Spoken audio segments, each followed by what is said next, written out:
तस्वीरों में दिख रहे राख के विशाल गुब्बार को देख रहे हैं आप। ये राख का गुब्बार है ज्वालामुखी का। 23 नवंबर को भारत से करीब 13 घंटे के सफर की दूरी पर 10,000 साल पुराना ज्वालामुखी फट गया है। 13 घंटे के सफर की दूरी पर वो जगह है इथियोपिया। इथियोपिया के अफार क्षेत्र में हेली गुबी ज्वालामुखी में विस्फोट हुआ। ये इतना भयानक था कि इसकी राख के बादल उत्तरी भारत की ओर बढ़ रहे हैं और दिल्ली तक पहुंच गए हैं। इसकी रफ्तार है करीब 130 किलोमीटर प्रति घंटा।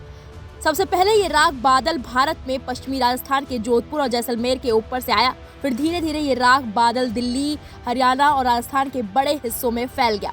इथियोपिया के ज्वालामुखी की राख से भारत पर खतरा मंडरा रहा है। अब सवाल ये उठता है कि आखिर इथियोपिया की राख भारत पहुंची कैसे और भारत पर खतरा क्यों मंडरा रहा है, और सबसे अहम सवाल कि ज्वालामुखी कैसे फटता है। सबसे पहले बात करते हैं कि इथियोपिया में ज्वालामुखी फटना इतना भयानक क्यों है। तो बता दें, हेली गुबी ज्वालामुखी में हुए विस्फोट से उठने वाला धुआं करीब 18 किलोमीटर ऊंचाई तक पहुंच गया और लाल सागर पार करते हुए यमन और ओमान तक फैल गया। ये इतना पुराना और शांत ज्वालामुखी था कि आज तक इसका कोई रिकॉर्ड नहीं था।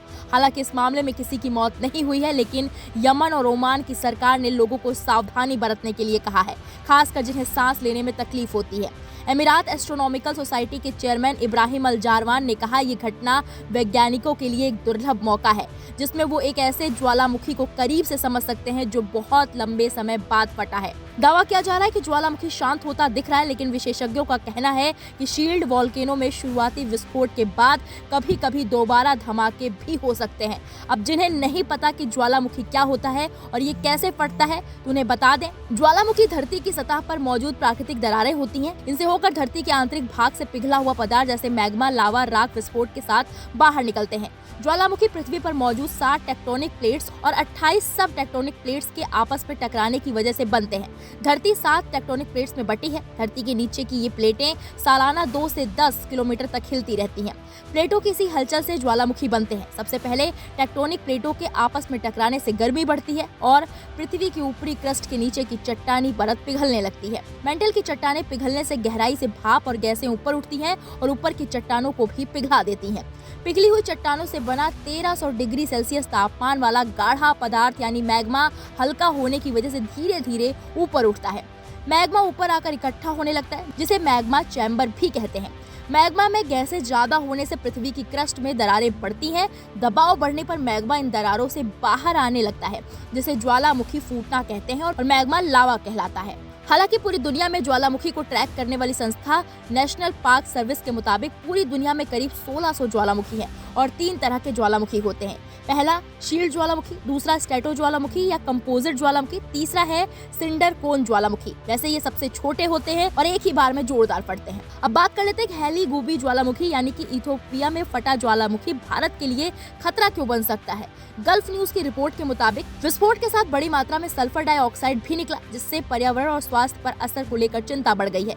इब्राहिम अल जरवान ने कहा कि अगर ज्वालामुखी अचानक ज्यादा एसओटी छोड़ रहा है तो ये बताता है कि अंदर दबाव बढ़ रहा है, मैग्मा हिल रहा है और आगे और विस्फोट हो सकता है। आसमान में फैले राख की वजह से हवाई जहाजों को भी दिक्कत हो रही है।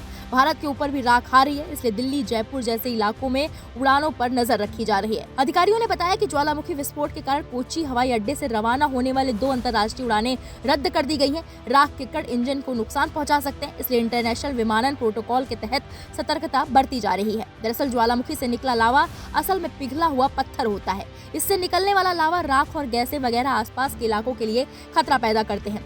ज्वालामुखी से निकला पायरोक्लास्टिक या गर्म राख एक तरह से 800 डिग्री सेल्सियस तापमान वाला आग का बादल होता है। इसमें शामिल जहरीली गैस और पत्थर तेज गति से कई किलोमीटर इलाके को तबाह कर सकते हैं। ज्वालामुखी की राख में छोटे छोटे कांच जैसे कण होते हैं, जो हवा के साथ फेफड़ों में जाकर सांस लेने में दिक्कत पैदा करते हैं। छतों पर जमा होकर उन्हें गिरा देते हैं, खेतों को बर्बाद कर देते हैं। इस वजह से भारत की तरफ बढ़ता गुबार चिंता की वजह बन गया है। वहीं भारत के डीजीसीए यानी कि directorate general of civil aviation ने एयरलाइनों के लिए डिटेल गाइडलाइंस जारी की है। हालांकि भारत के ऊपर मौजूद राख बहुत ऊंचाई पर है, इसलिए टेक ऑफ और लैंडिंग पर फिलहाल कोई बड़ा खतरा नहीं माना जा रहा है।